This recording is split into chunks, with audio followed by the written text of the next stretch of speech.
参见太子殿下。夜华，若是用你正妃的名义来这泡，能有几个仙娥引路？10个。怎么了？我觉得我的接品不升反降，这可不是笔好买卖。若是我们继任了天君天后，便有24个仙娥为你引路，再添上4个心灵手巧的，给你搓背。这听起来还不错。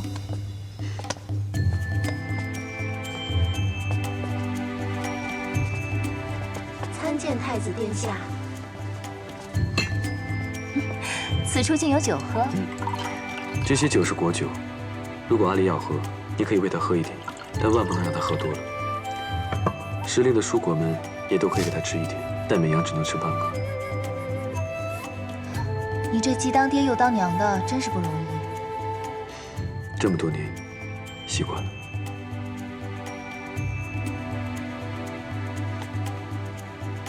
你这幅扇子上面的桃花画得挺好，但缺了应景的诗词。不如你先泡着，我去给你提好词，你来书房找我。好。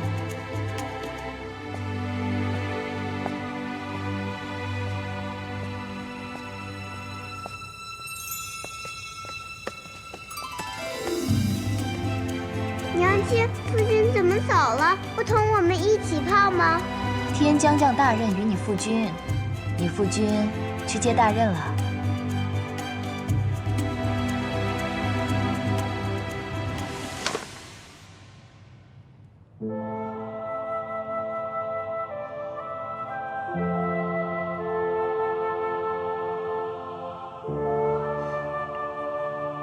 为凡人时你就喜欢桃花，没想到身为上神的你，依旧不该喜好。贤妾，我自欺欺人也罢，你擅长掩饰也罢，虽然我和你之间的情分，比你当年和墨渊浅了许多，但你是我夜华此生唯一爱过的女人。我愿等你，等你忘记墨渊，真心爱上我。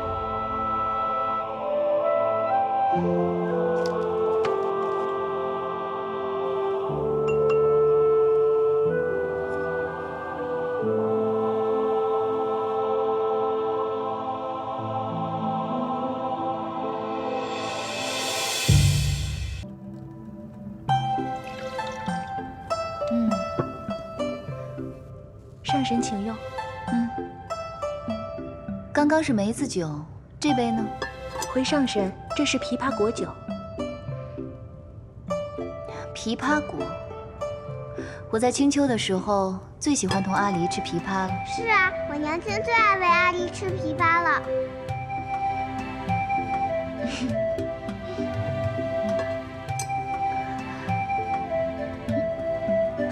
醉了，身上这么滚烫，看来不是装的，这也太不胜酒力了吧？小殿下头一回喝这么多酒，醉成这样，奴婢还是把他送去药王府看看吧。不必了，我喝酒也喝了10几万年了，也算半个行家。阿离刚才喝的这个酒啊，是鲜果发酵酿成的，喝再多也不会醉人的。可，奴婢还是怕会有什么闪失。他是男孩子，不必这么娇生惯养。你听我的，将他抱回去睡一会儿，过3个时辰，他指定就醒过来了。是。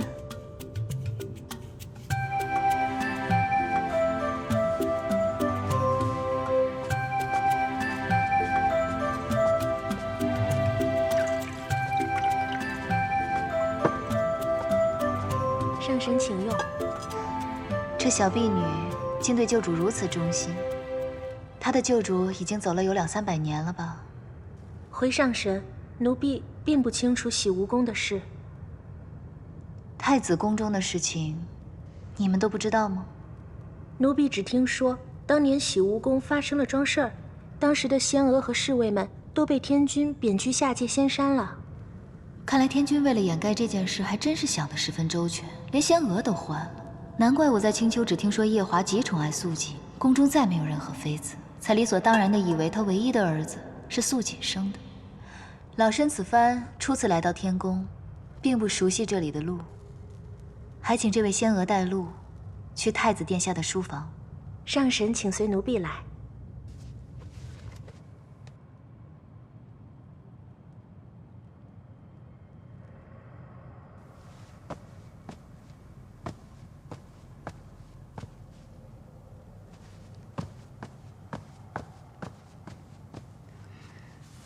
君上，什么事？奴婢等君上很久，好不容易等到君上回来，不知君上能否听奴婢说几句话？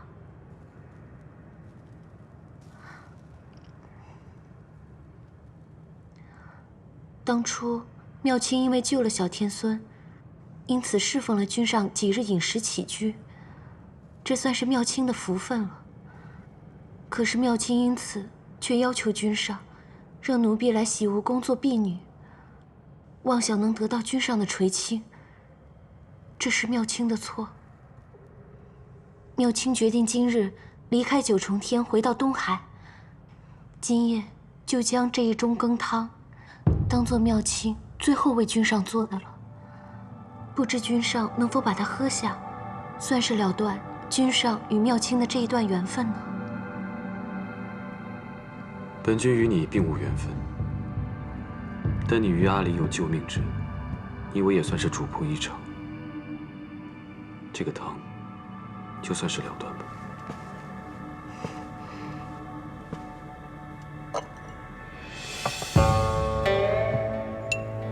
不必了。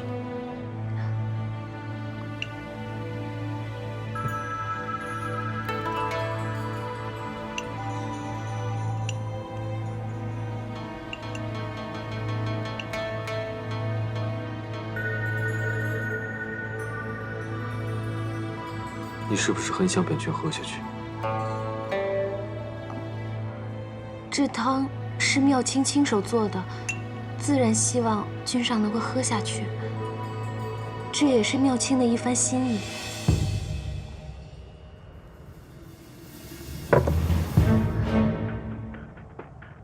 君上为何？本君想先问你几个问题。不知君上要问什么问题？前些日子，你回了趟东海。妙清因为很想念兄长，所以回去探望。你可知道，你去探望兄长那日，东华帝君正在凡间渡劫。不知道。那日东华帝君在凡间被人推了下去，同时白浅上神也被人推了下去。他当时周身法力被本君所封，险些淹死。是吗？好险。是好险。你可知道白浅上神在这四海八荒是什么样的身份地位吗？青丘、天族都不会放过推他的那个人。妙清，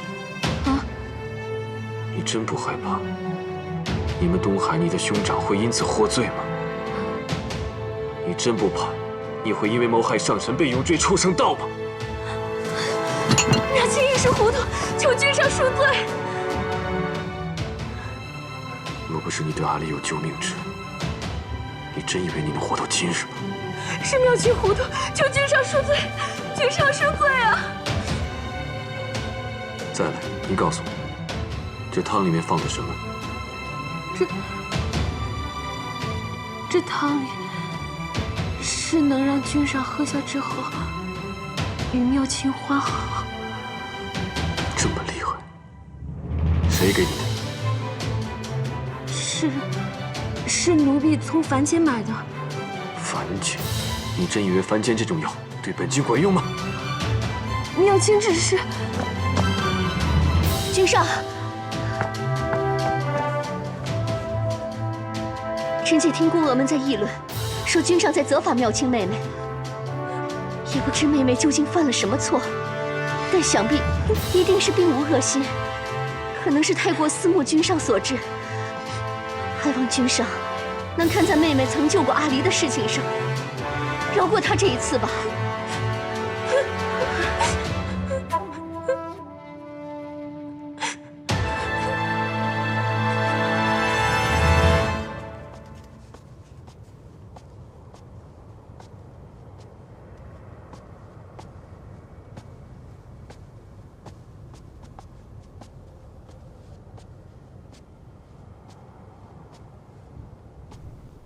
此处竟无人守着吗？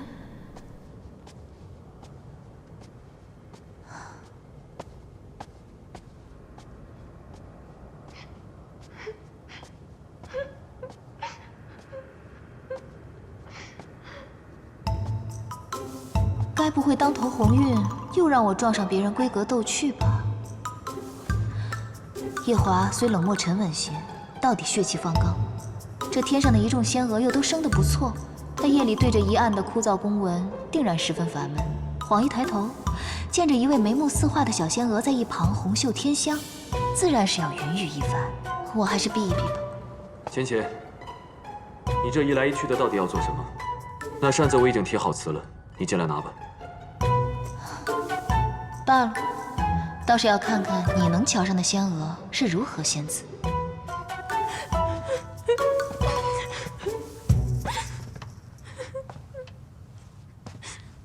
那这是唱的哪一出啊？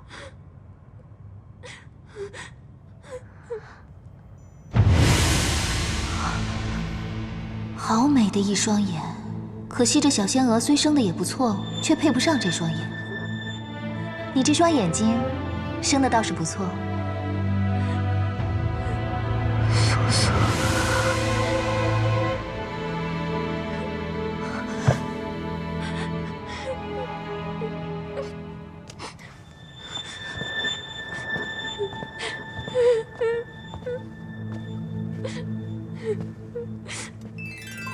妙清公主。本君这洗梧宫实在腾不出任何位置来容你了。明日一早，你便回东海。只要你不再做什么出格的事，本君对过去既往不咎，也算是还上阿离的救命恩情。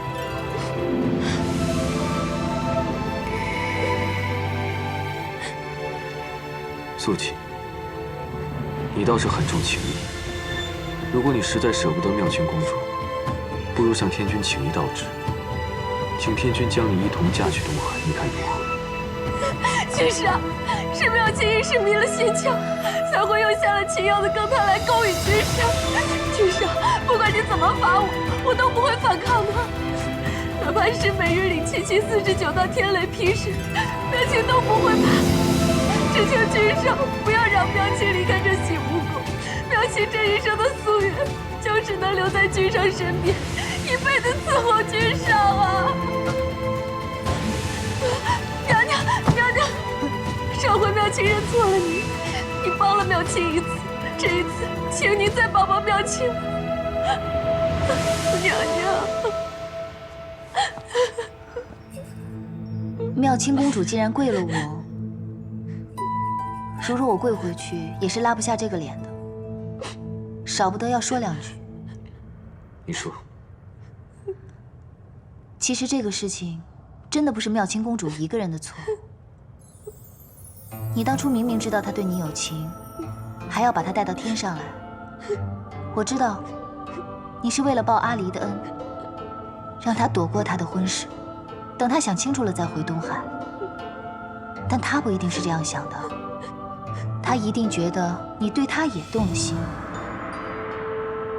你既给了她这个念想，又扮作正人君子，迟迟不肯动手，少不得便要逼着她亲自动手喽。但是当初，他说进来洗梧宫当个婢女，便心满意足。恋爱中女子说的话，你也信的？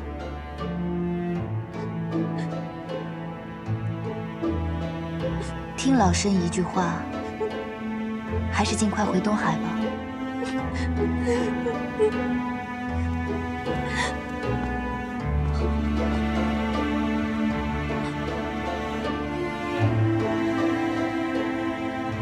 她是本君的妻，也是这洗梧宫唯一的娘娘。她既然如此说了，妙清公主还是回东海吧。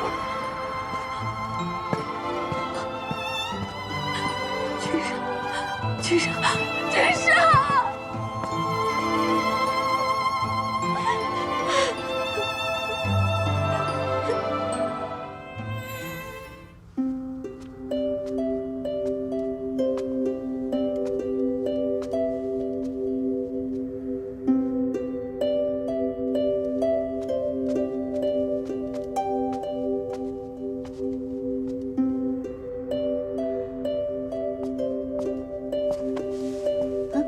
西游宫这么大，你能找得到一览芳华吗？应该还是找得到吧。我送你。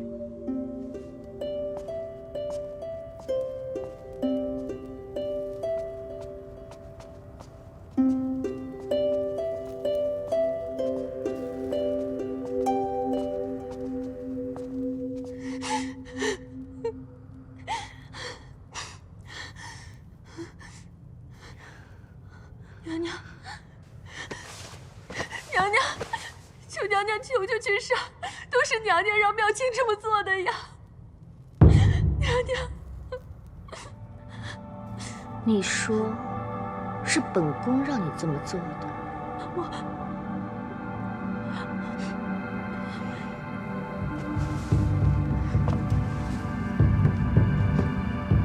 妙清，本宫怜惜你对君上一片痴心，你竟要借此陷我于不义。娘娘，妙清不是这个意思。本宫真是错看了你。娘娘，刚刚妙清口不择言，求娘娘恕罪。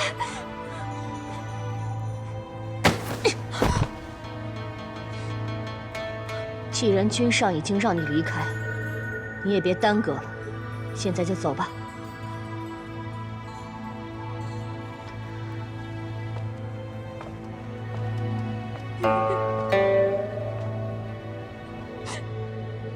娘娘，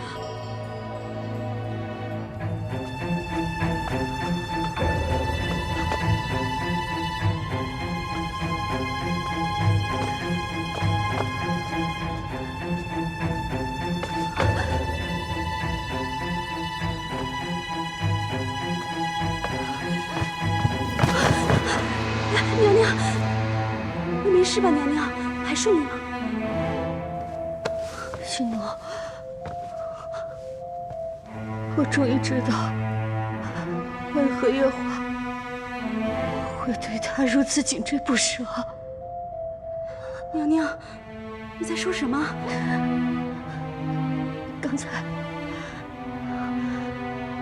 我刚才看到了金秋白浅，你可知道他长得像谁？他竟与那个凡人生得一般无二。娘娘，你在说什么啊？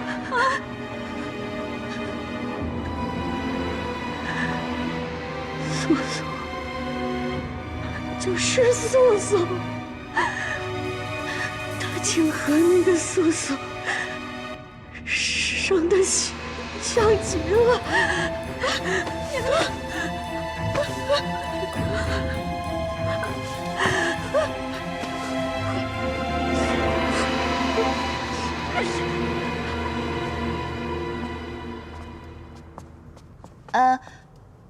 送到这里，剩下的路我就认得了。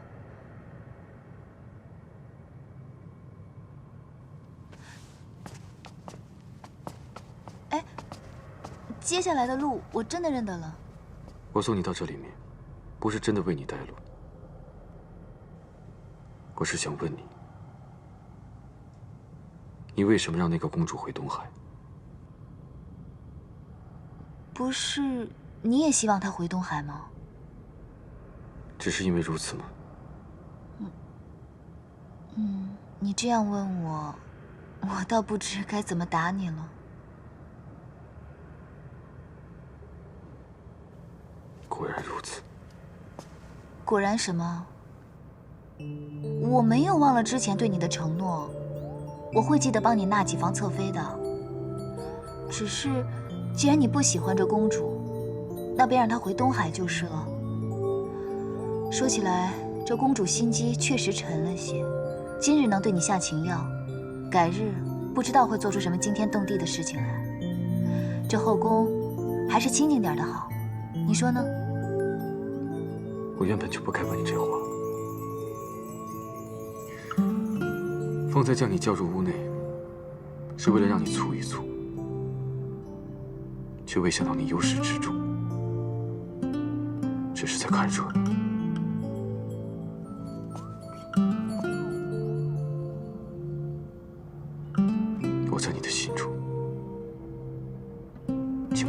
好的分量。白姐，你的心中是不是只装得下那一个人？你要等他等到何时？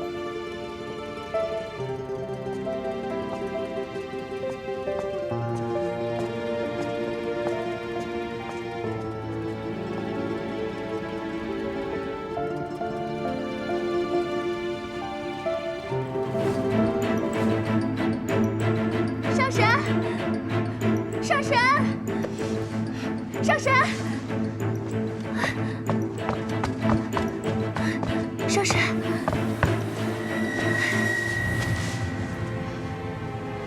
上神昨日说小殿下3更便会醒来，如今已过了3更，小殿下却仍没有醒来的征兆，反倒是小脸越来越红。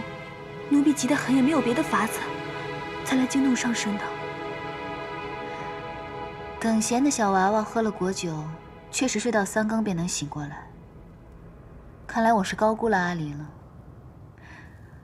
照他这势头，大概要睡到明天早上了。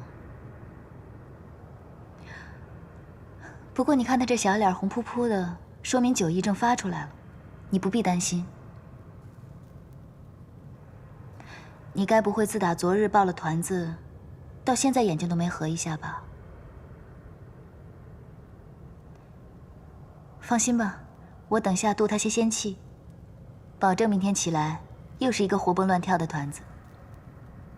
不过这小娃娃喝了酒，第2日最好喝些煮的糊糊的粥。你先下去歇息吧，养足精神，明早多些粥来。但小殿下若是扰了上神的安歇，你看他现在睡成这个样子，就算是将他团成一团，滚到庆云殿，他也未必醒得过来，如何饶得了我？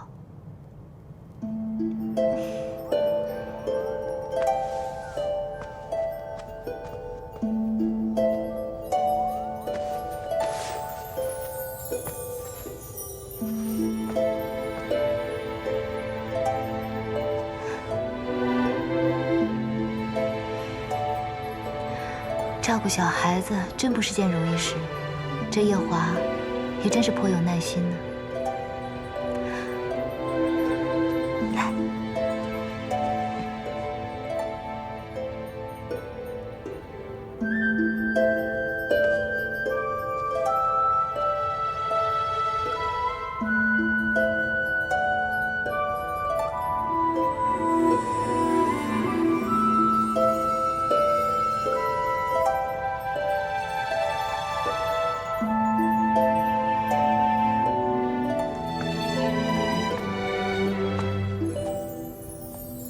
小殿下还未醒过来。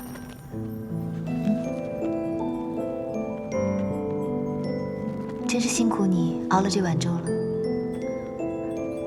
这粥放凉了也不好，上神还未用早膳吧？若是不嫌弃，且请尝尝奴婢的手艺。不必了吧？这粥奴婢熬了2个时辰，若是倒了就可惜了。况且上神稍后还要去上清静的天泉，空着复去也不好。你说的也是，那我便尝尝吧。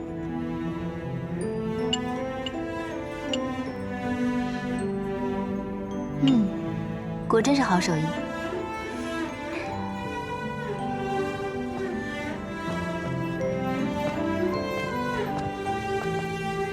上人，这么大阵仗，灵宝天尊真是有心人啊。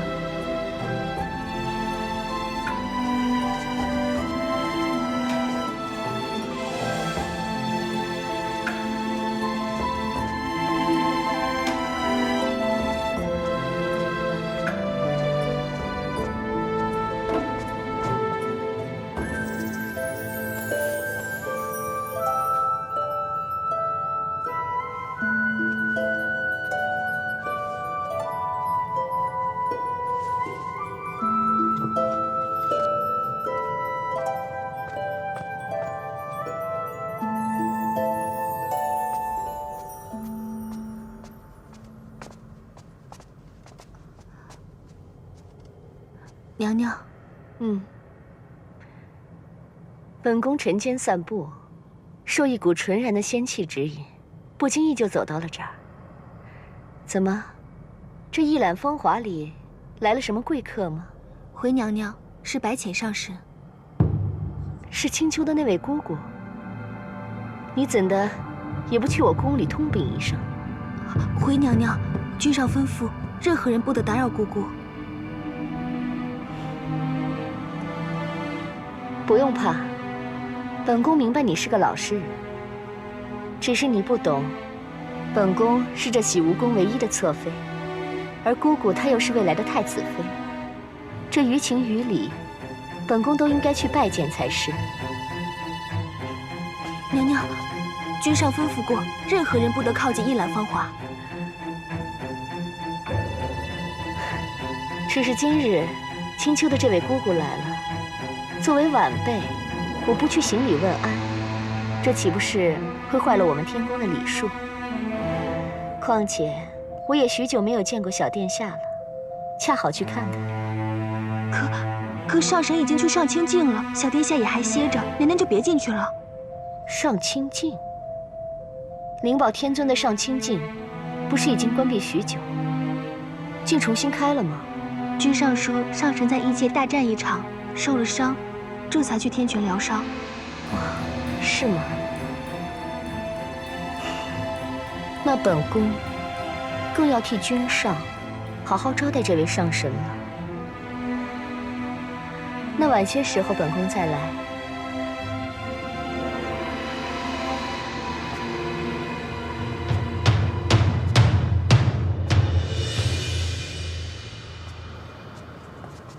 我当初一见他，便晓得他是个不安分的。那东海上来的妙卿，昨夜果然出事了。也不知道他到底犯了什么事。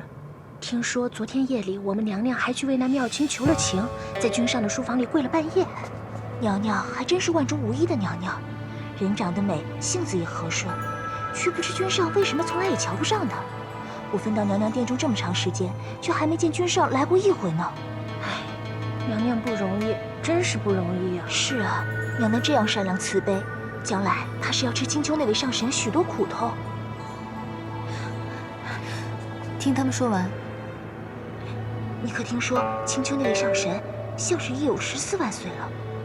竟有14万岁了，那不是成老太婆了吗？哼，老不知羞的，定是用法术迷惑了君上。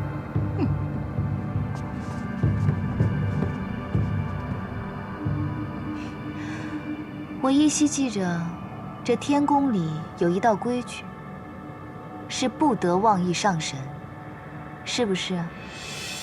是。这两个宫女太不像话了，惹怒上神。动怒倒是没有，只不过偶然听到别人这样说，不大顺耳罢了。虽然我是不太计较，但这天宫这么大，总是要让人知道，这规矩立在这儿不是当摆设的。你们说是吗？上神说的是。而且这后宫呢，最忌讳热闹。我看这两个小仙娥也是性子太活泼了些，恐怕不适合这份差事。不如你们挑拣挑拣，帮他们另谋份差事吧。是。今日阿离也不在，我自己在这天泉也是无趣。你们在此候着吧，我去挑几本书来。是。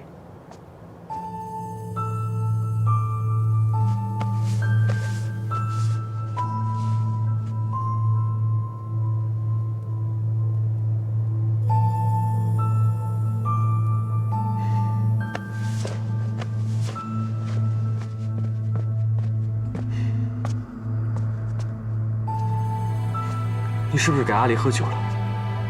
他从昨天下午睡到现在都没醒，到底怎么回事？我不过昨天多喂了他2壶果酒，让他醉了个酒罢了。他睡到现在都没醒，你怎么不通报我一声？为什么不找药王来给他看一下？阿离还是个小孩子，你干嘛这么紧张啊？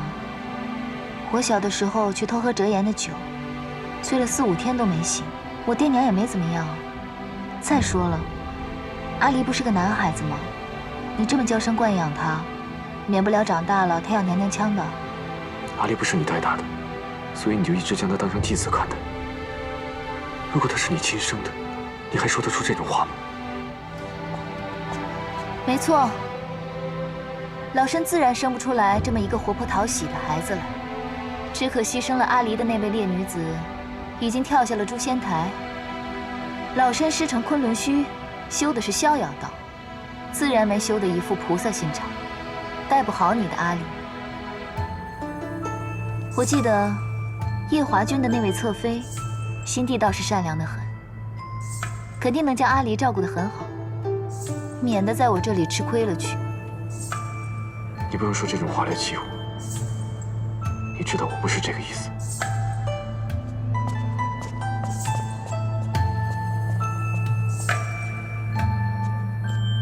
一大早就被2个天族的奴婢编排也就罢了，回来还要被天族的太子教训。我来此处是养伤的，又不是受气的。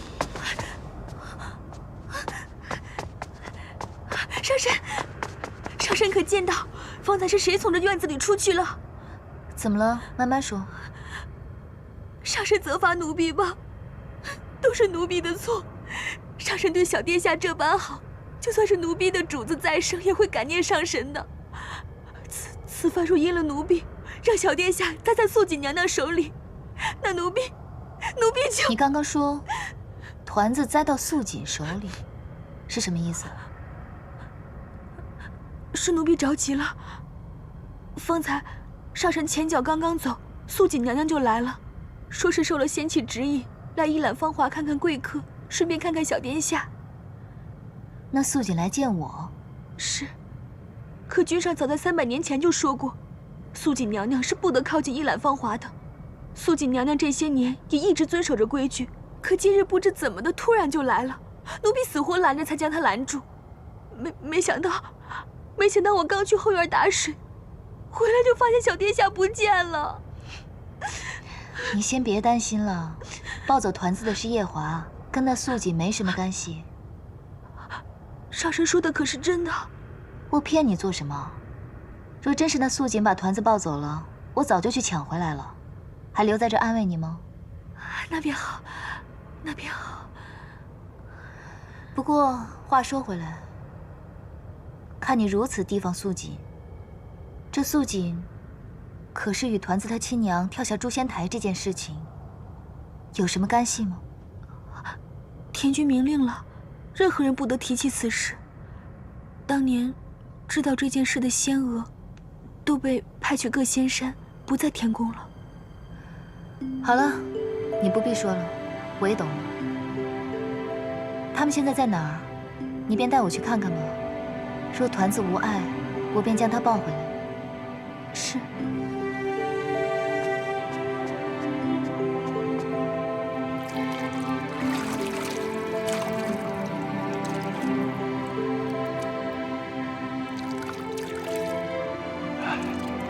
君上不必担心，小殿下只是酒量太浅，没什么大碍，在这醒酒汤里泡一泡，黄昏之前就能醒过来了。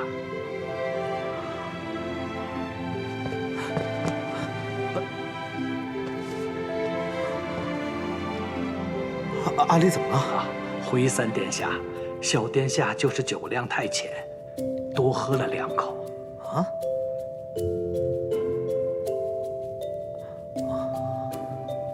好，你先下去吧。是。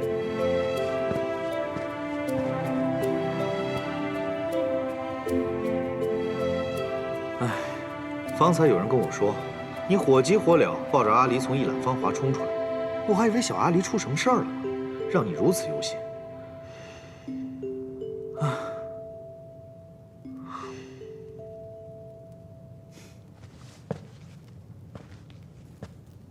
我以为你把白浅带到天上来，也算好事将近，会心情愉悦呢。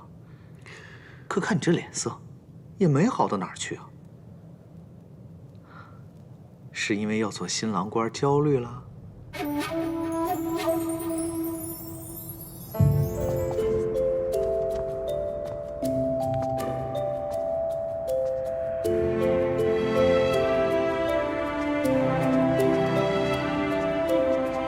上神，团子如何了？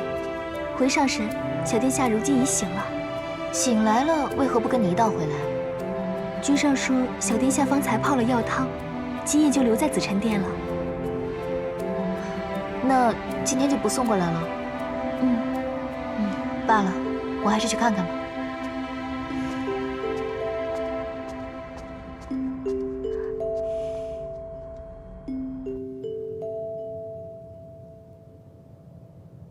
说什么青丘女帝，还未嫁人的女人都不懂得学会照顾孩子。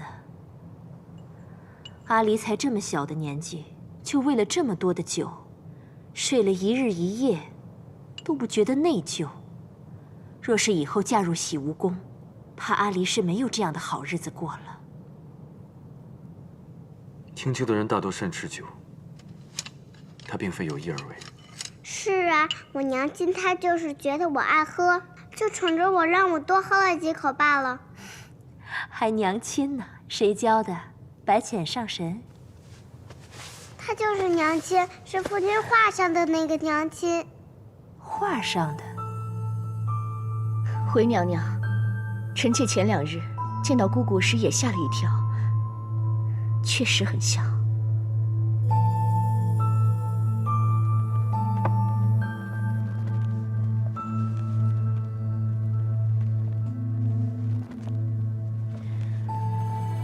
总想让你忘了300年前的事情，如今你心里有了这个上神，本宫反倒忐忑不安了。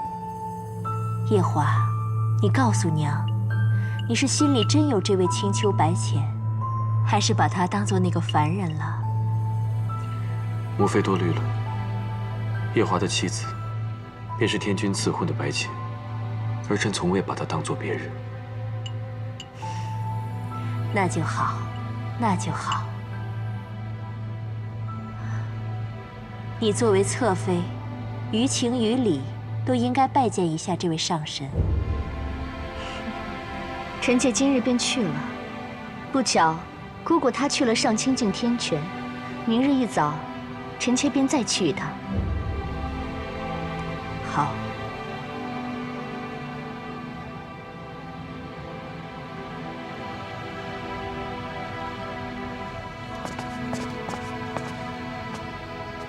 上神，平日2位不是贴身伺候吗？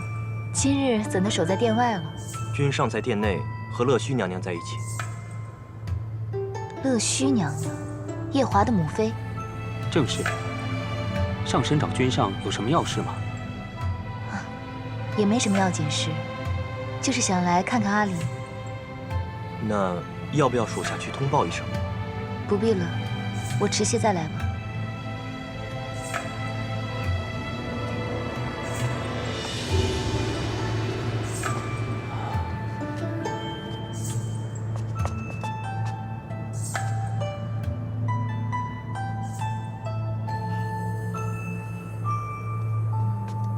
母妃您真是，总是取笑臣妾。你都嫁入洗梧宫300年了，肚子还没什么动静，我不该问问吗？娘娘，这事又不是臣妾说了算。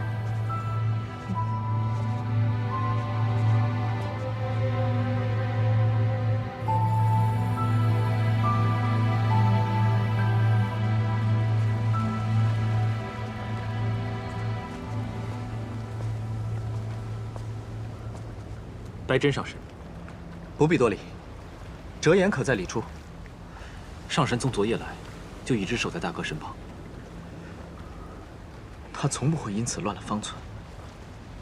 我总觉得你大哥的病哪里不对，却又说不出来是什么问题。白真上神说的不错，不论从我大哥病的起因，还是到折颜上神的表现，都很是蹊跷。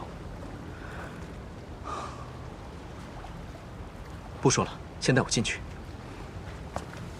上神请。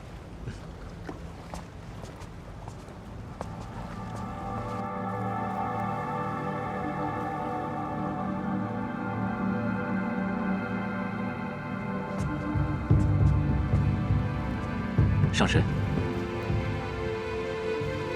从昨夜来你就从未休息，可否需要我吩咐下去，准备休息的房间？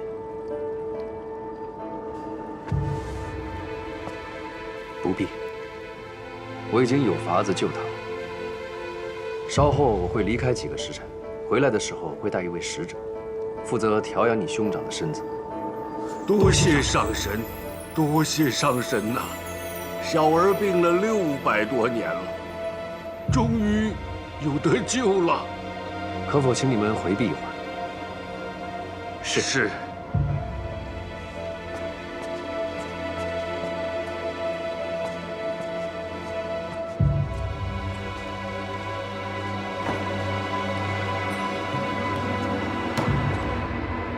前日你离开，我想起你的神情和语态，总觉得有什么地方不妥。现在你又让他们都下去，难道你是有什么要紧的事要说？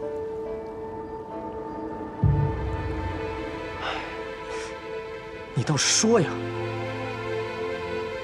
真真，你或许猜到了，父神的嫡子，这四海八荒唯一的战神墨渊，如今竟然弱得要靠旁人的一缕仙气来护养。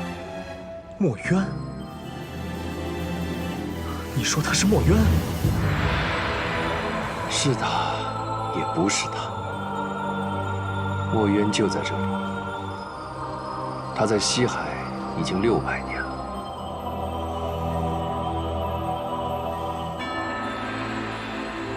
你可知道，昆仑虚荒废7万年，你的16个弟子散落四海找寻你的下落。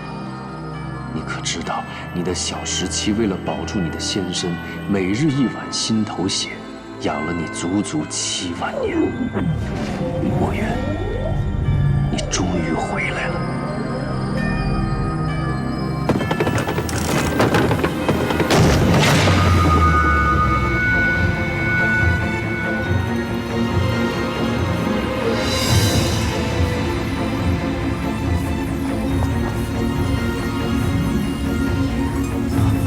师傅，是你吗，师傅？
师父，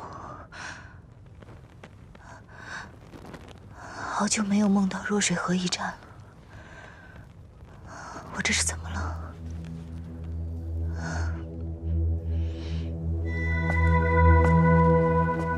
我还是不敢相信，墨渊他真的回来了。真真，你先在这里守着，我去将小舞带过来。你要去告诉小舞？这是他师父，他用心头血喂了7万年的人，他判了7万年的人，我当然要立刻告诉小舞，让他马上来。不行，你不能就这样去。你的意思是，夜华？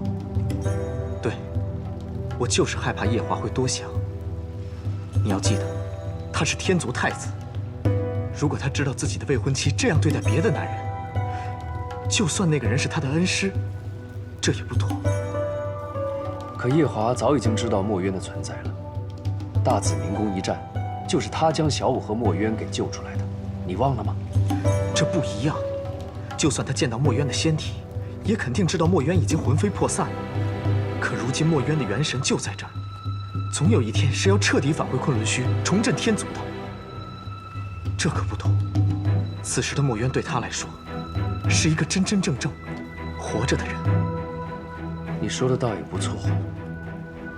看来我让小舞知道之前，得去和这位天族太子见一见了。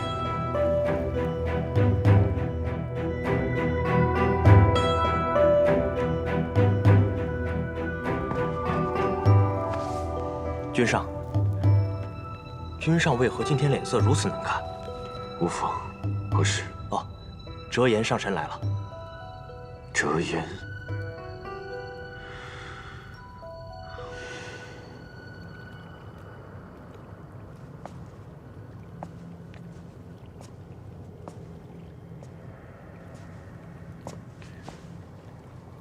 折颜上神。太子殿下。不知上神前来所为何事？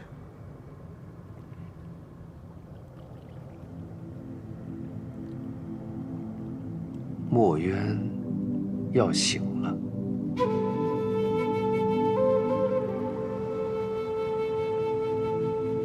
是吗？太子殿下难道就没什么想说的吗？没有。只是不知道什么时候能够醒。他如今借了西海大皇子的身体，正在慢慢的恢复元神。照眼下估计来看，大概还要7、8千年左右才能真正的回归到仙身。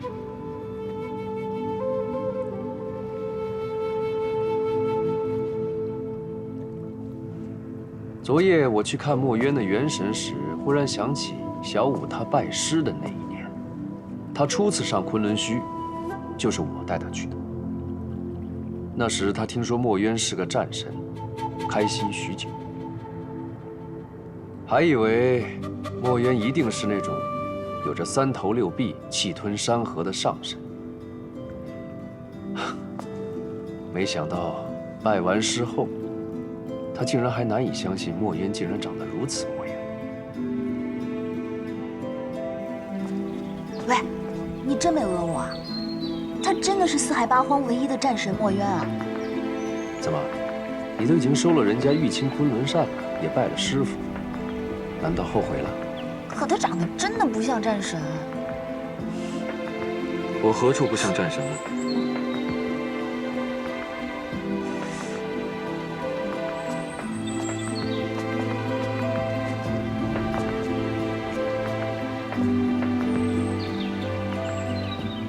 师傅，你生得如此秀气，像极了戏折子上那种与凡间小姐在后花园私会的小白脸，如何提得起轩辕剑呢？你是唯视我像小白脸？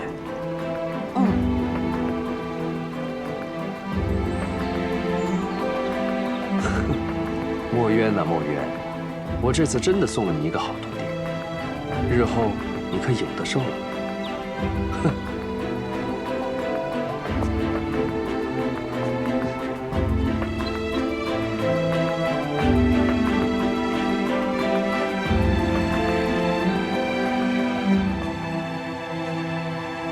只是一时感怀，太子殿下不要太介意。无妨。夜华，你可曾怀疑过自己就是墨渊吗？没有。但我真的认错过，甚至于到昨晚上，都还在恍惚呢。我要去找小舞了。上神，请留步。可有什么法子，能让墨渊上神早日醒来？太子殿下竟如此想让墨渊早醒吗？这是先前这7万年来的夙愿。墨渊上神早醒一日，先前便能稍等一天。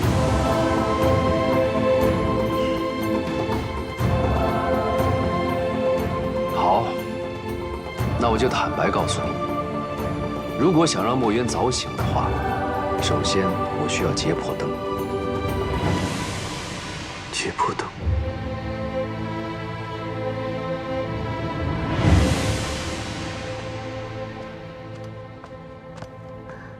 上神醒了。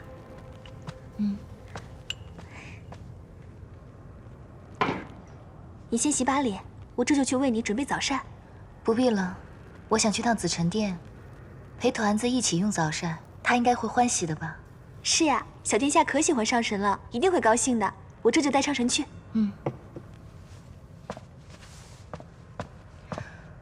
罢了，我还是去上清境吧。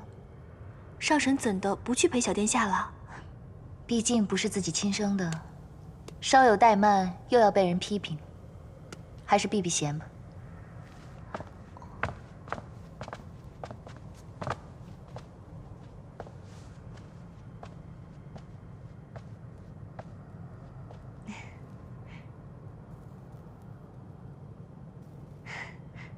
妹妹昨日一直在紫宸殿里陪乐须娘娘照顾小殿下，今晨终是脱身，便急匆匆地赶过来，特意想过来拜一拜姐姐。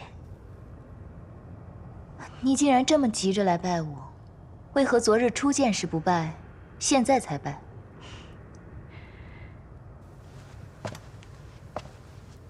这天宫与别处有些个不同，若是一场慎重的参拜，必得收拾出合宜的礼度，方能显示出参拜者的虔诚。这按照天宫的规矩，姐姐方值天宫，妹妹便该来参拜的。只是这件大事，君上从来没同妹妹提起过。是以昨日初见，竟没能认出姐姐来，殿前失仪，倒让姐姐笑话了。此番妹妹来的这样迟，先给姐姐赔不是了。却是我初来乍到，不懂你们这天宫的规矩。听你这样说起来，倒还挺有趣的。那你便依着这规矩来拜我吧。方才妹妹已经拜过了呀。拜过了？你这拜也太平易近人了。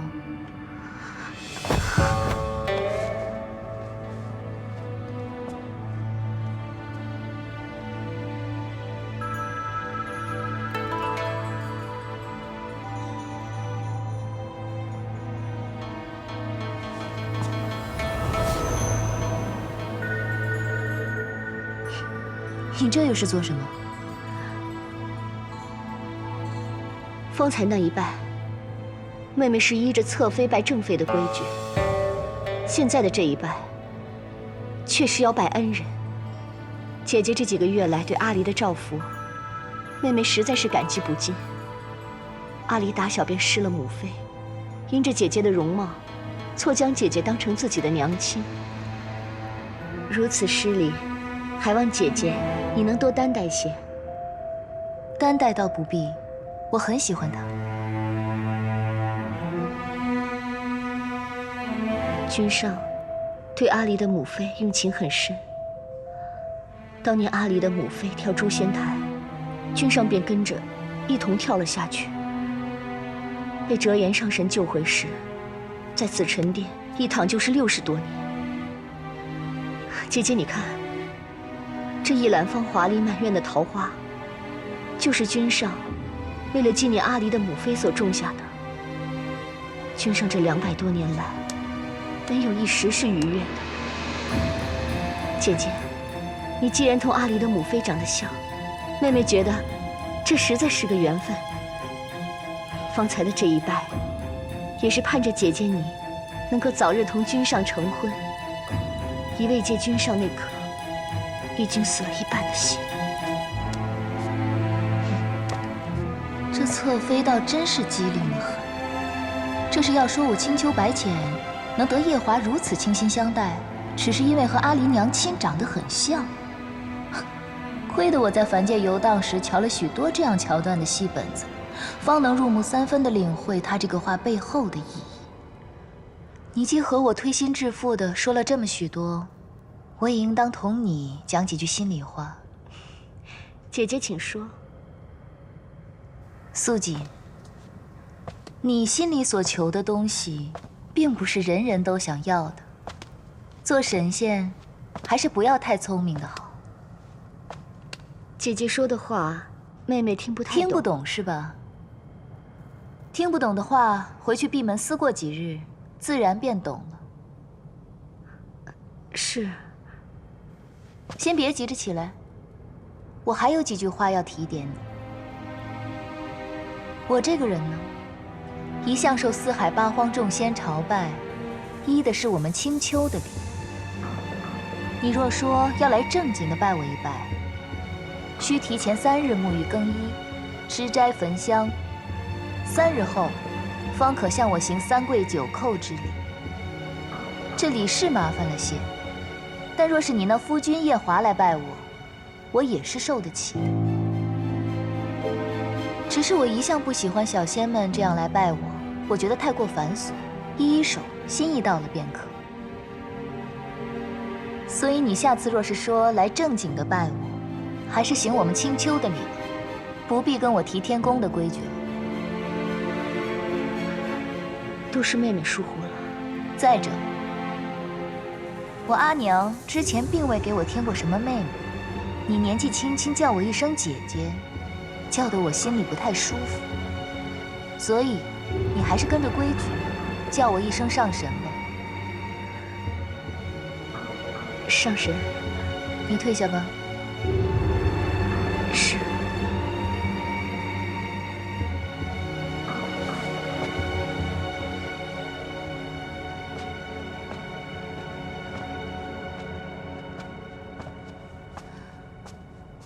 想不到夜华竟是这样的情种。当初他应该是爱团子娘爱得深切，若我推断的没错，团子娘应该是被这素锦逼得跳了诛仙台吧。以夜华的性子，怎么没将这素锦给劈了？上神料得不错，是劈过一回。你说什么？那时君上方醒过来，身上不济且万念俱灰，没有一丝活气息，整日只一个人关在殿中，连小殿下也不理。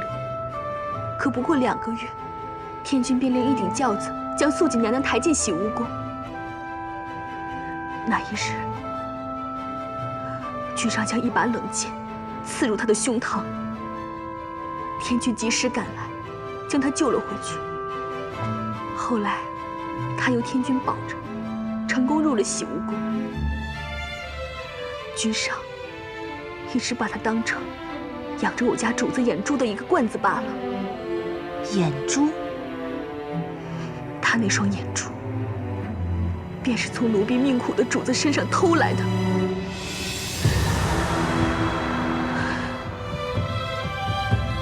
乐胥娘娘说，君上以为将自己的心思瞒住，让9重天的人以为他不在意我家主子，便能保住我家主子的命。可他的心思瞒住了天上诸位神仙，也让我家主子心灰意冷，以为君上当真嫌弃了他，却没瞒过天君，终究还是要了主子的一条命。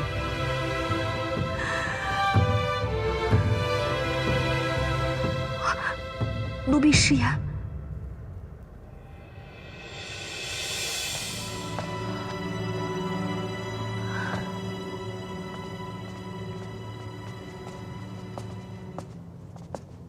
折颜，刚刚那个侧妃是不是看到了你，所以才行如此大礼？很多年没见你使小性子了，啊！今日我来听这墙角，却听得很有收获。哼，你四哥常常埋怨我当初不应该送你去昆仑虚，送错了，说你不过就是学个艺，怎么学得整个人不太灵光了，完全没有当初他待你时的天真活泼了。我已经14万岁了，要什么天真活泼？不过呢，夜华这侧妃确实不大合我意。我一向偏爱小仙机警灵敏，但机警灵敏过了头，在我面前自作聪明，我就不大喜欢了。你此番前来，不会只是为了听我的墙角吧？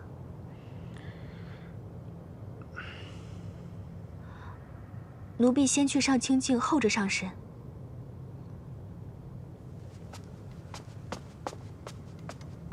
直言，300年前你就是这副神情，告诉我，师父兴许要回来了。当初我就空欢喜一场，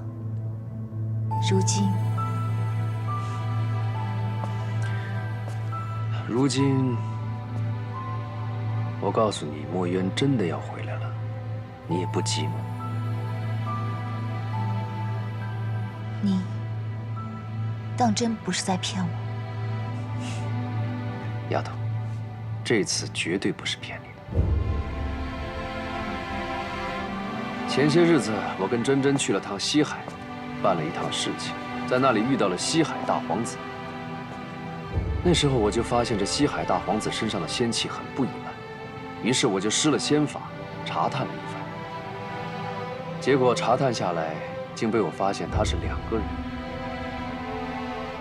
醒着的那个是他自己，睡着的另一个如何？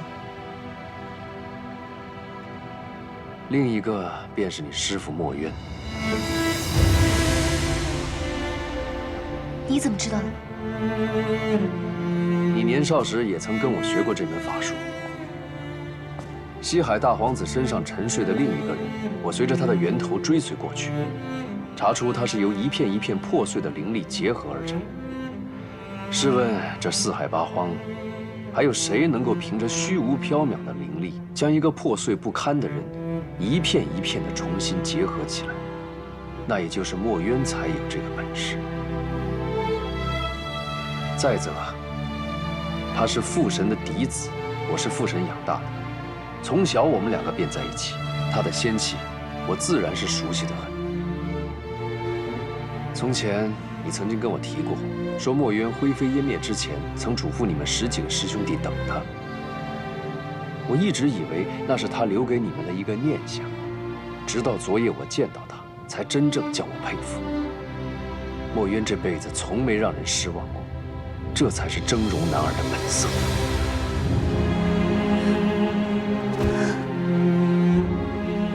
师父，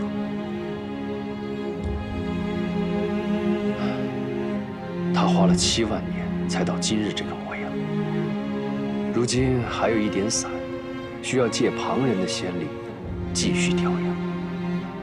想必也是因为如此，墨渊才沉睡在西海大皇子的身体里，借以调养。只是不知那西海大皇子可担得起师父？这西海大皇子的身体只不过普通尔尔，他一身的仙力，除了要供自己修养，还要来分散调养墨渊。日子久了，渐渐就把身体拖弱了。墨渊如果真的要醒来的话，恐怕还要7、8千年。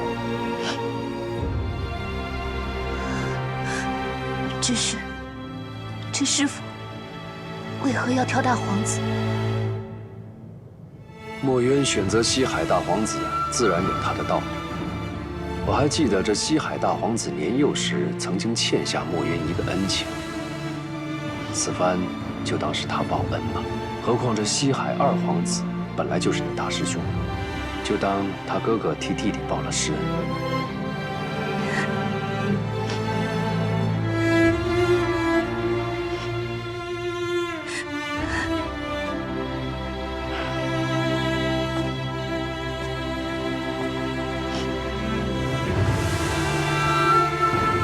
丫头，你怎么哭了？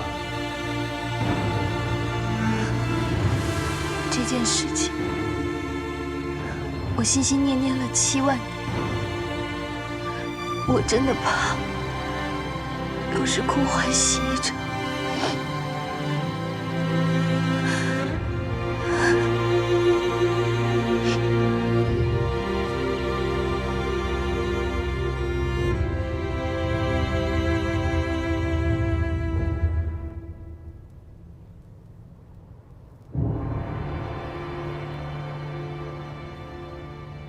方才你恨不得捏朵云彩，立即奔向西海，怎么眼下又如此磨蹭呢？方才听完你说的这番话，我实在没办法好好的待在这九重天了。就算师父还没有醒过来，我也想去看一看他。只怕你突然离开，没法对你未来的夫婿交代。来这上清净疗伤，我终归欠他人情。若是不告而别，显得我没度量；若是去告别一番，罢了。夜华君，多谢这几日的招待。芊芊，你真的要离开我了吗？上神留下这一封信就走了。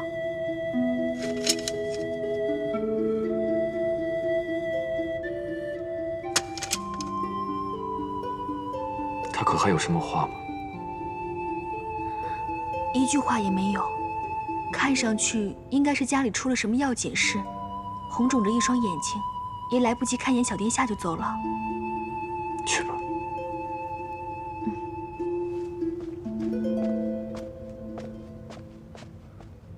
他不是刚来吗？怎么忽然又走了？有件事，他回青丘去处理。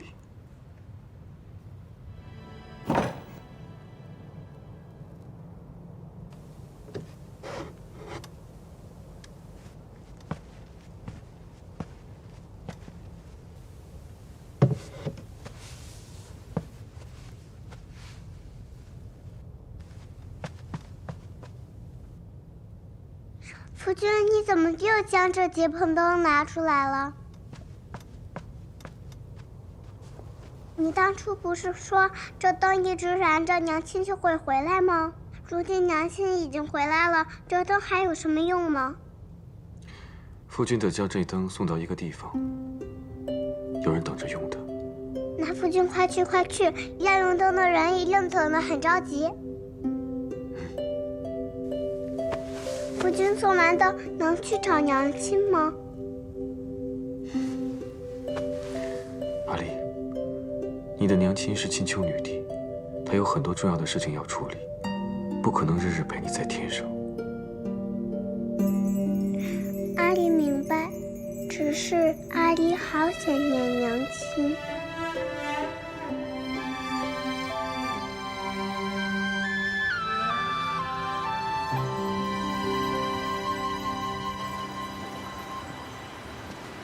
东南西北四海的水军，我印象最淡的便是这西海水军。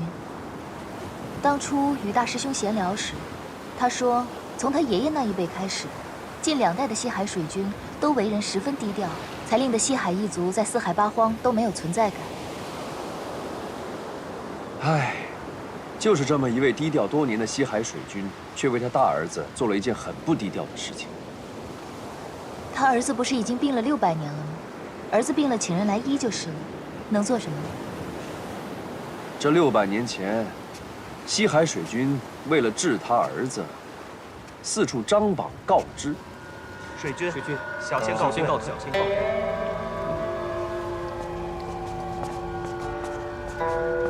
海将军，水军，马上派人张贴告示，告诉天下人，有谁能治好小儿之病，本军有重重赏赐。是。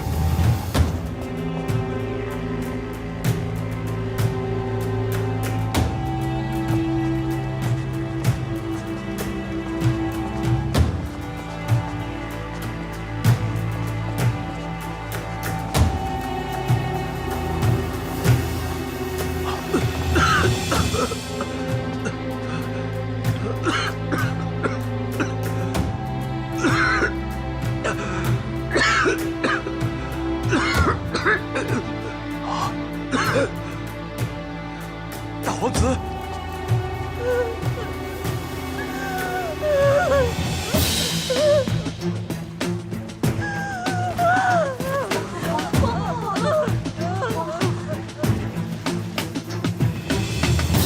快点，迅速将榜文昭告四海八荒。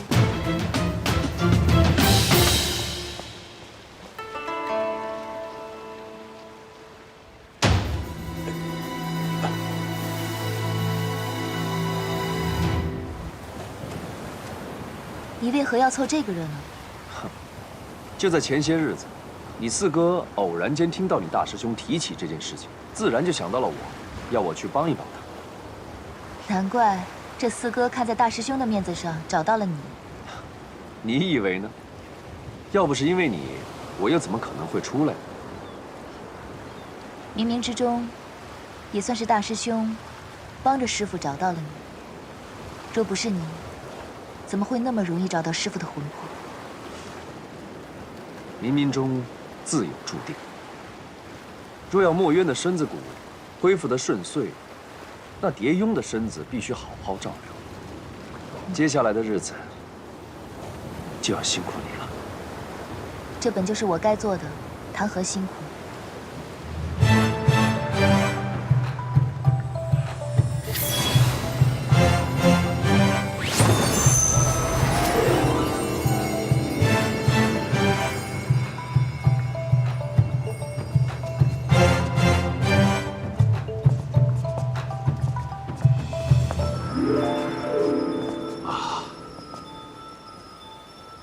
上神走时说要带位仙使来，没想到这么快就到了。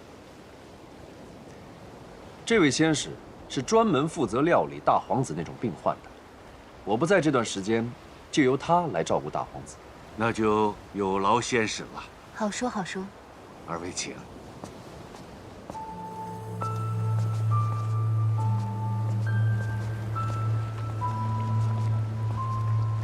二位上神。前面就是小儿所住的福音殿了。不妥。仙使，什么不妥？莫非对小儿的病有什么？回水君，小仙只是想到一件事情，非常紧急。啊，但说无妨。是这样的，小仙方才想到，调养之事需要十分的清静，可否方便水君立个规矩，从明日起，包括水君本人，不要靠近这里。好，夫人，你先回宫，我独自带二位上神入殿就行了。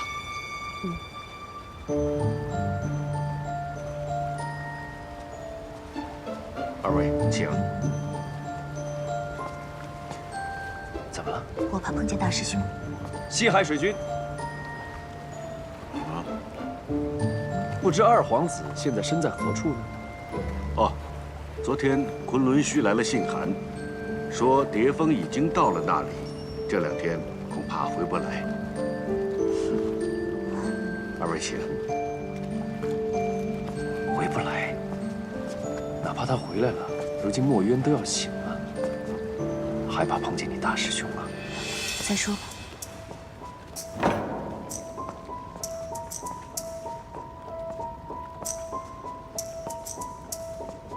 请。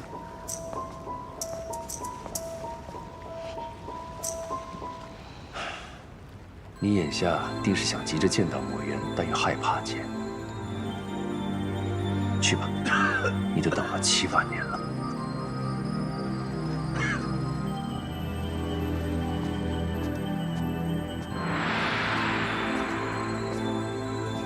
仙使，这个就是我的大儿子蝶庸。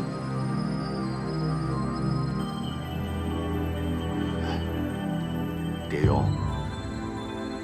立在你面前的这位锐气千条的仙使，便正是折颜上神座下守五区一指的弟子。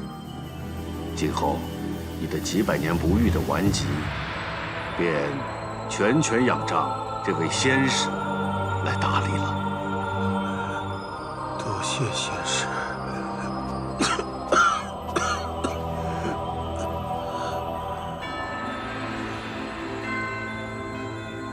这脉象，不虚不实，不缓不红，不浮不沉。正如折颜所说，再正经不过的脉象。仙使，小儿的病，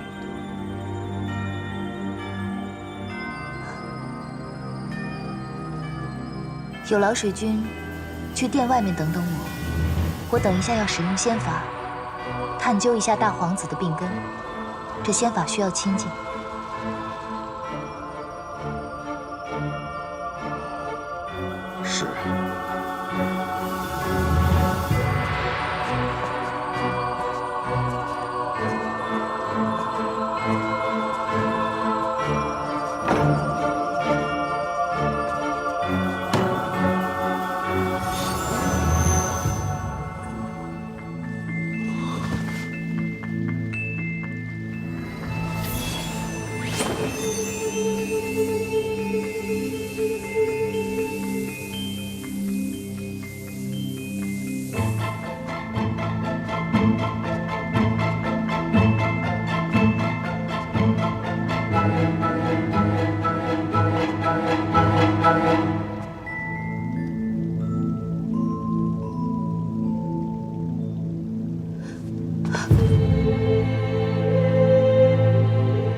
师父，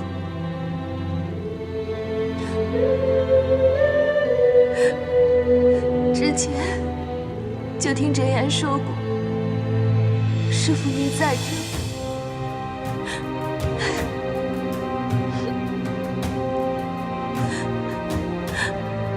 徒儿终于找到您了，徒儿来晚了，师父。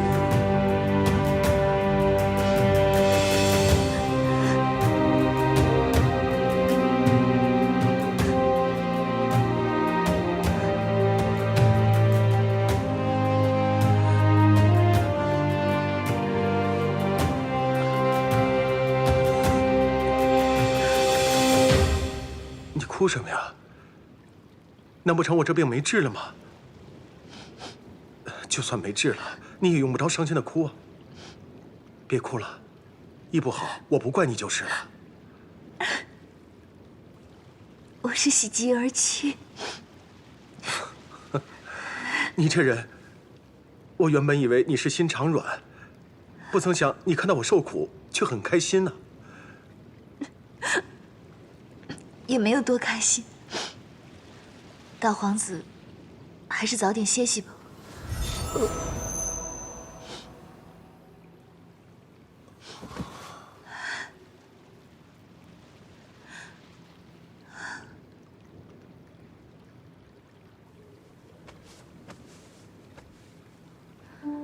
直言说的没错，若仅靠着蝶雍这副不大健壮的身子骨，师父少不得需要调养7、8千年才能真正醒过来。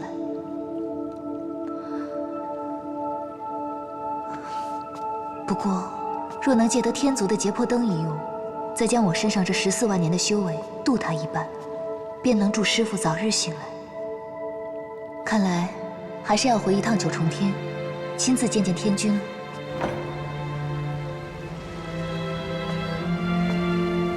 折颜上神呢？折颜上神说有些要紧事要处理，让仙使先留在西海，明日便回来。那你们水军呢？方才有贵客至，水军前去大殿迎接贵客了。若是些微小事，仙使尽管吩咐婢子们就是。那去迎客大殿，带我去见你们水军吧。其他人留下照顾大皇子吧。是。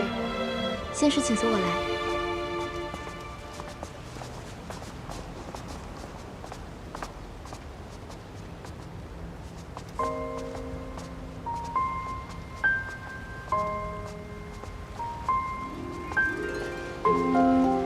仙使，请。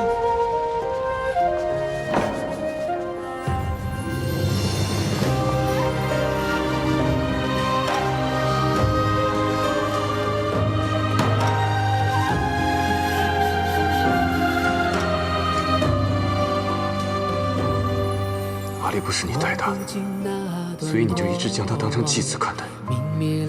如果他是你亲生的，你还说得出这种话？离别的泪灼烧着我的胸膛，爱在天地中流转，一颗心为谁奔忙？四海八荒，身在何方？岁月该如何安放？如果爱太荒凉，我陪你梦一场，赎回你所有泪光。这一路有多远，这30有多长，执手到地老天荒。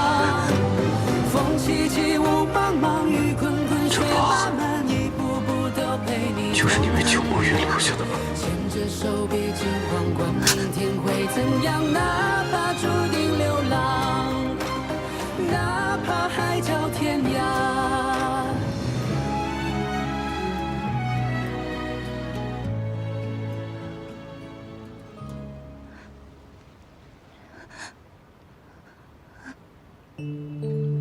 白起，你的心里面还有半点我的位置。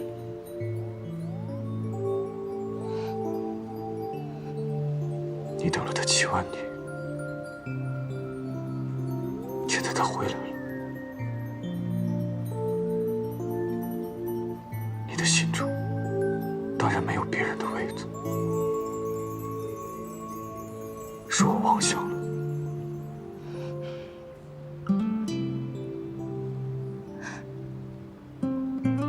你说的这个人，可是我师父。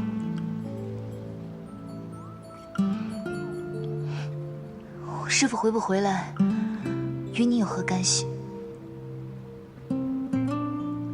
而且师父的事情，仅有我、四哥还有折颜知道。你是怎么会知道的？是折颜告诉我的。我还知道，你为了让他早日醒来，需要解破灯。告诉我，你拿了解破灯之后，还准备要做什么？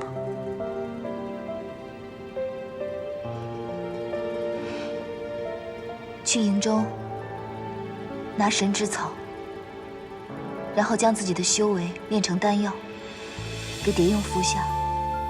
不出3个月，我师父便能醒过来了。你疯了！你以为凭你自己的力量，就能轻易取得神之草吗？无论如何，我也要取到那神之草。我知道，看守神之草的4头凶兽异常凶狠。当年，就算是我阿爹去，也弄得伤痕累累。即便如此，你还是要去吗？我当然要去啊！为了他，你连自己的命都不要了吗？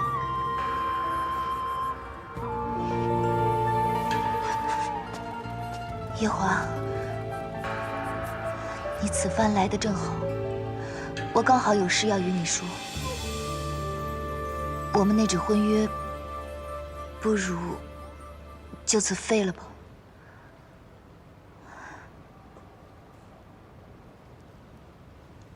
你说什么？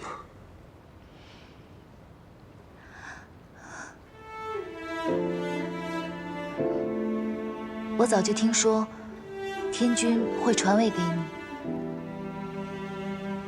我也知道，继任天帝天后，要一同承受81道荒火、9道天雷的大业。我本应与你一起受的，但是我要将修为渡给师父，所以可能无法与你一同承受这业火了。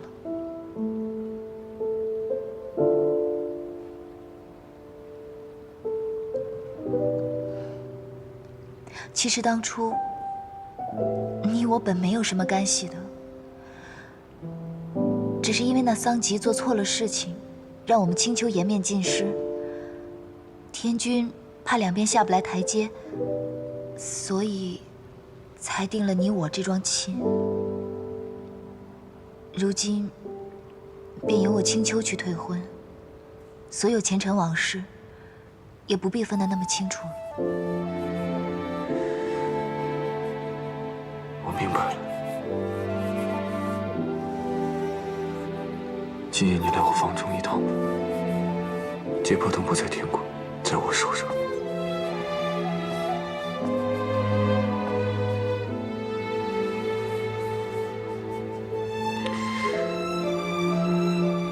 原来真的只是我在妄想。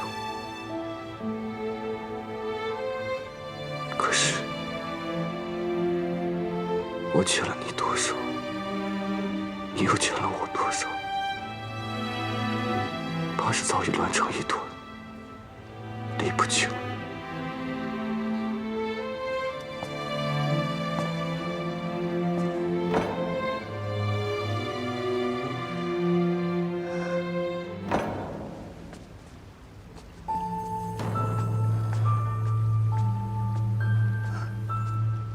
你们退下吧。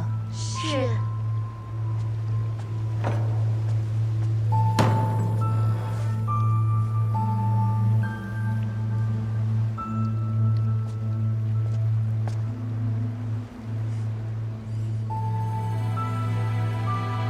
四哥，你来找大师兄喝酒的？我此前虽喜好与你大师兄喝酒，不过此次是专门来看我的妹妹的。有劳四哥费心了。我原本就是过来看一看你，不过眼下这么瞧着，你这伤倒是好了，但是你的脸色怎么看着这么奇怪啊？煞白煞白的，莫非是墨渊回来了？你不开心吗？啊？我挺开心的，我哪儿不开心啊？那你怎么一副魂不守舍的样子？兴许是因为方才我用了法术，一时没缓过来。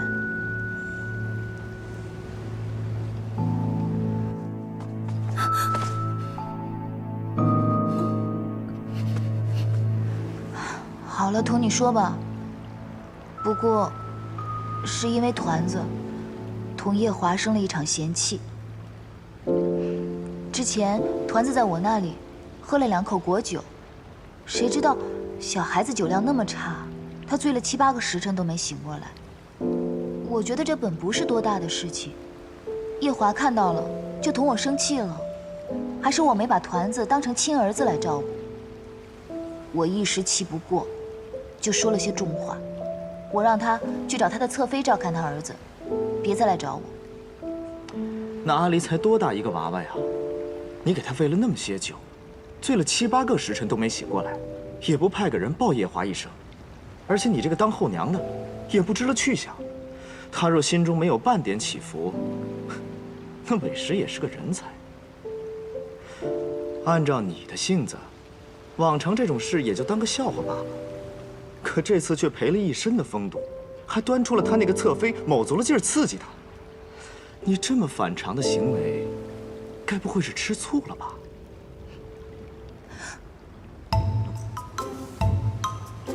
不可能。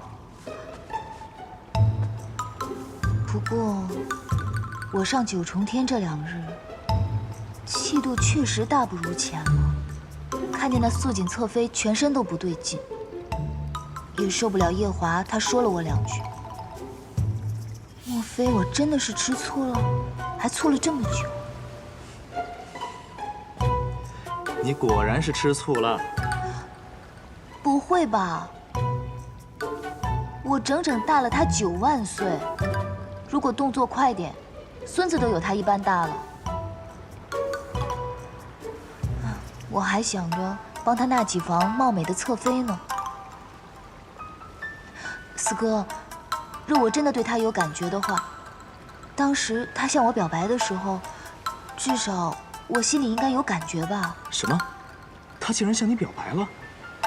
好，能一眼看中我带大的人，这小子颇有眼力。啊，说到年龄问题，我们阿爹也大了阿娘15000多岁，只要相貌登对就可以了。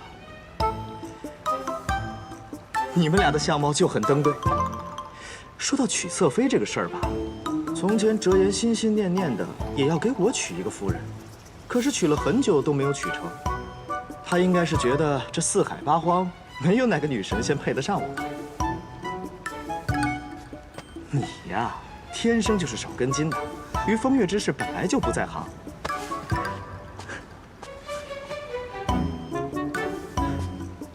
我问你啊，他若走了，你有没有什么不习惯的？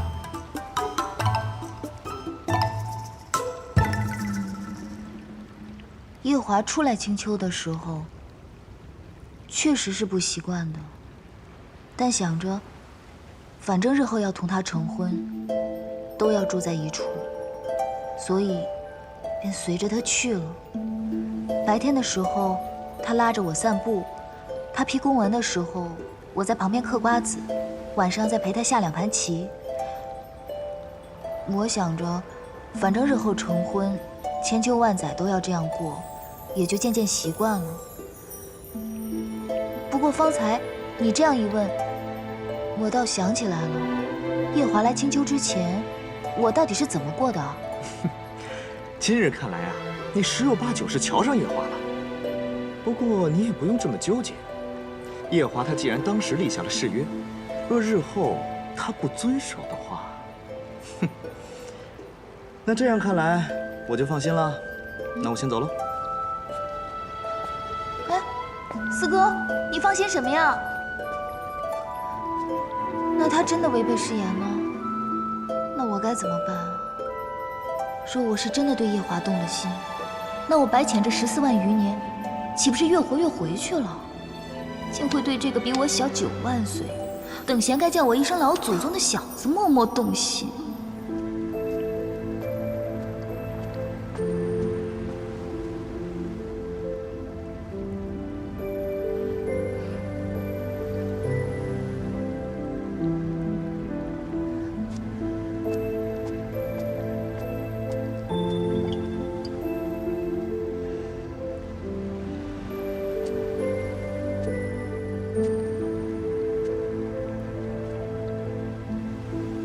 昨日团子醉酒时，奈奈还说，这小殿下的酒量正是随了他的父君，十分的浅。1、2、3、4、5，5个酒坛子，酒量并不算浅。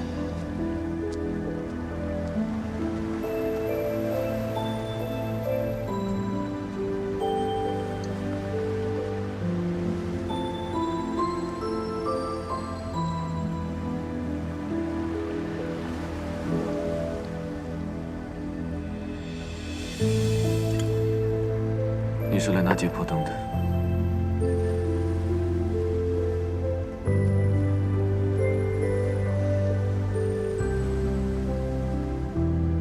随我来。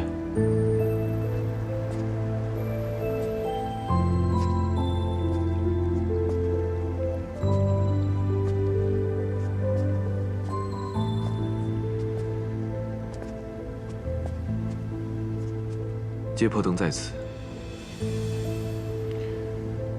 你把这灯放在蝶蛹床头3日，墨渊的魂魄便能结好。千万记得，这3日里，灯火不能熄灭，也不能用仙法保护，必须亲自点着。我知道了，我一定会细心照顾的。是我多虑了。照顾墨渊，你一定会尽心尽责。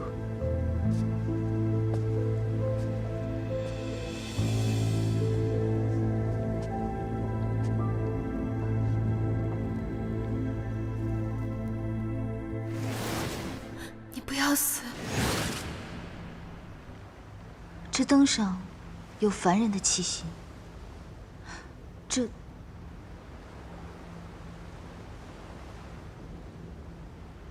这灯我用过。我记得奈奈曾跟我说过，你想用这结魄灯做一副团子他娘的骨肉之躯，那这灯我便收下了。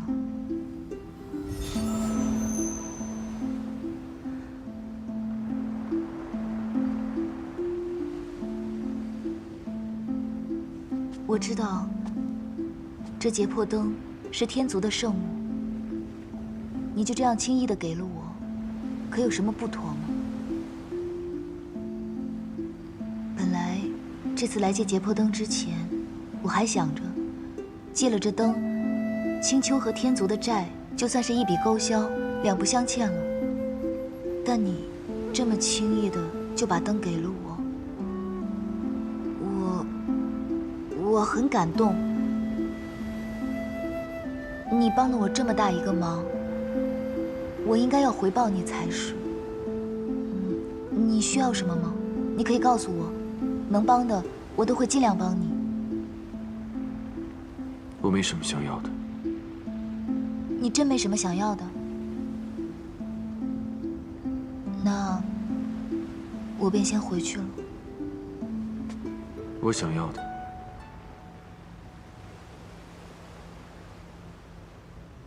我想要的，自始至终不过一个你罢了。你想要我？当我没说，我还是先回去了。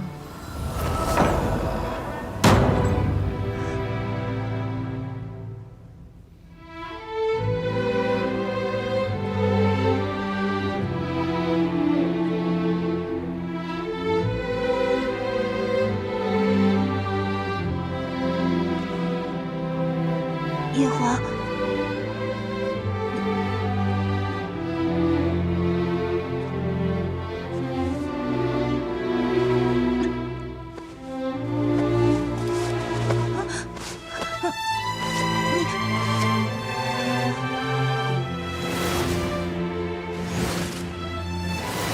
这难道是日有所思夜有所想？我对夜华的心思已经龌龊到了这个地步了。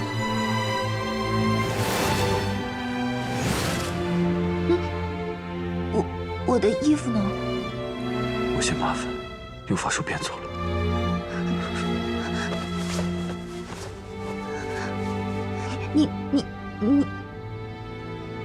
你是要和我一起？我要和你在一起。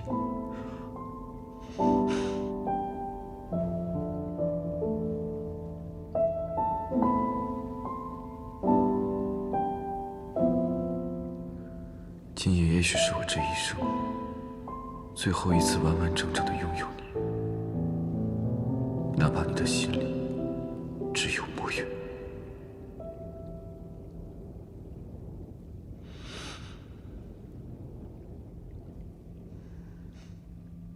怎么还没睡？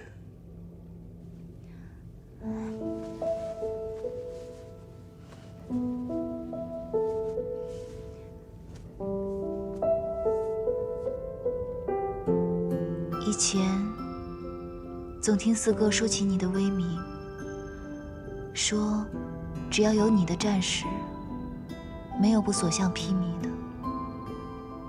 怎么与鲛人族那一战，你却差点灰飞烟灭？若不是我故意放水，区区鲛人族如何能伤得了我？为何要故意放水？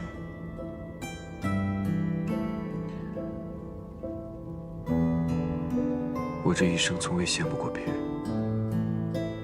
唯独羡慕我二叔。他和绍兴私奔的事，你可曾听过？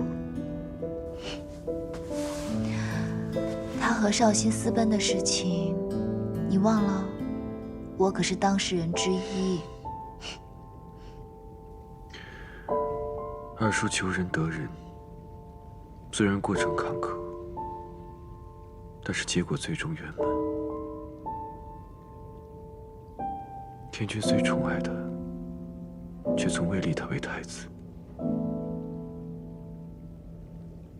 没有了太子这个身份的束缚，他脱身倒也脱得洒脱。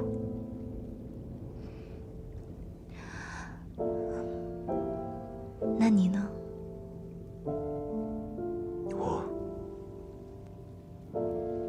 我虽是太子，所幸我爱上的正是请求的白浅上神。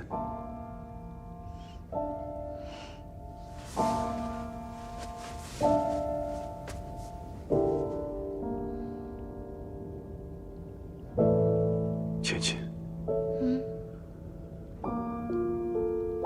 若有一天有人夺走了你的眼睛，你可会原谅他吗？这天上地下，有谁敢夺走我的眼睛？若那个人是我呢？是你。你要真是拿走我的眼睛，我跟你的交情也就到此为止了。